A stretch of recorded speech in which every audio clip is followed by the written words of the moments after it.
morning and welcome back for another week of Lent readings in 2021.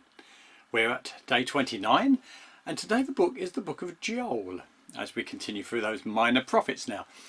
Now the book of Joel is an interesting book. It's hard really to date it. There isn't any details within the book itself that give a definite date, and which has led people to date it anywhere between soon after the division of the kingdom, to which would make it one of the earliest books of the prophets, to up after the exile and everyone returns, which would make it one of the latest.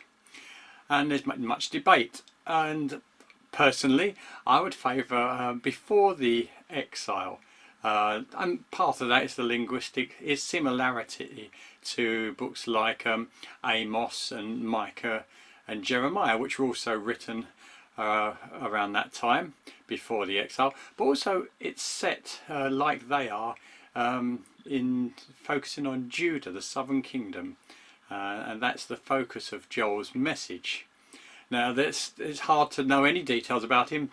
It tells his father's name in the first line, but nothing much else. There's 12 other people called Joel in the Old Testament, but it doesn't seem any evidence that it's associated with any of those. But despite all of that uncertainty, it makes little difference to the message. The message is that there's judgment coming on the land.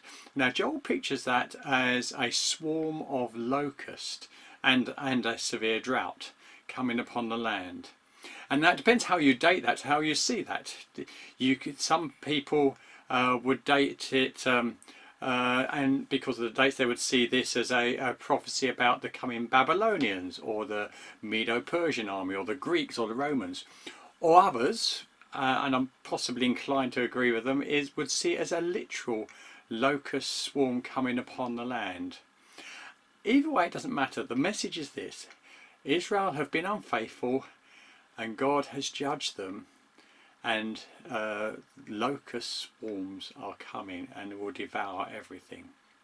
But Joel, like many of the other prophets, gives hope as well of a time when judgment would have been completed and a time of restoration. And in that time of restoration there's that famous passage quoted about the Spirit being poured out, that Peter will take up on the day of Pentecost as he preaches the first sermon of the church. And so that's the passage I want to focus on today. We find it in Joel chapter 2. It's only three chapters in the book. It's the middle chapter. So I'm going to read from verse 21 of Joel chapter 2.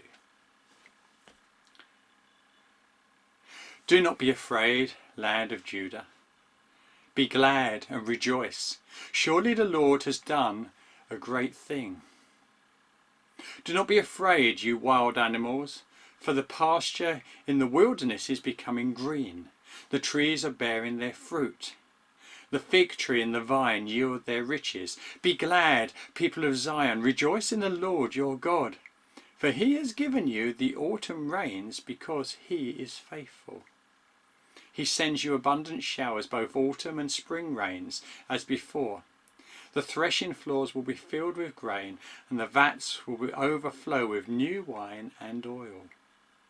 I will repay you for the years the locusts have eaten, the great locust and the young locust, the other locusts and the locust swarm, my great army that I sent among you. You have plenty to eat until you are full, and you will praise the name of the Lord your God, who has worked wonders for you. Never again will my people be shamed.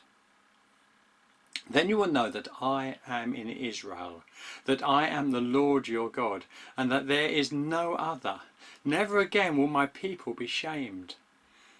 And afterwards I will pour out my Spirit on all people. Your sons and daughters will prophesy.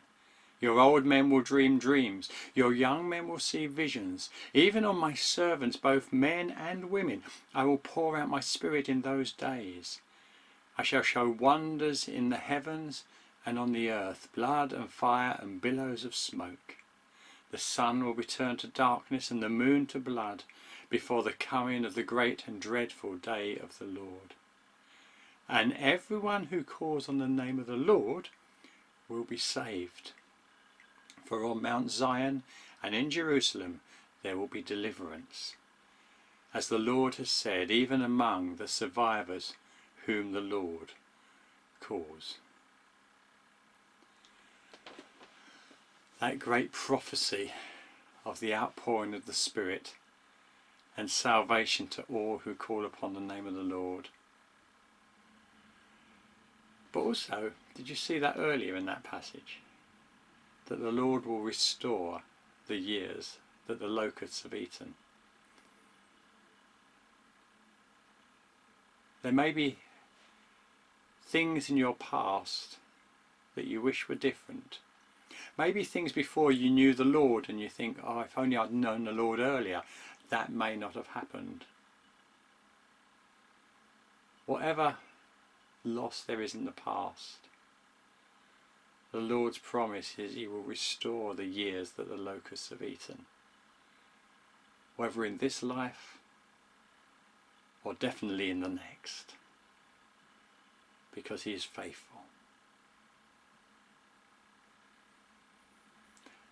Until next time, have a blessed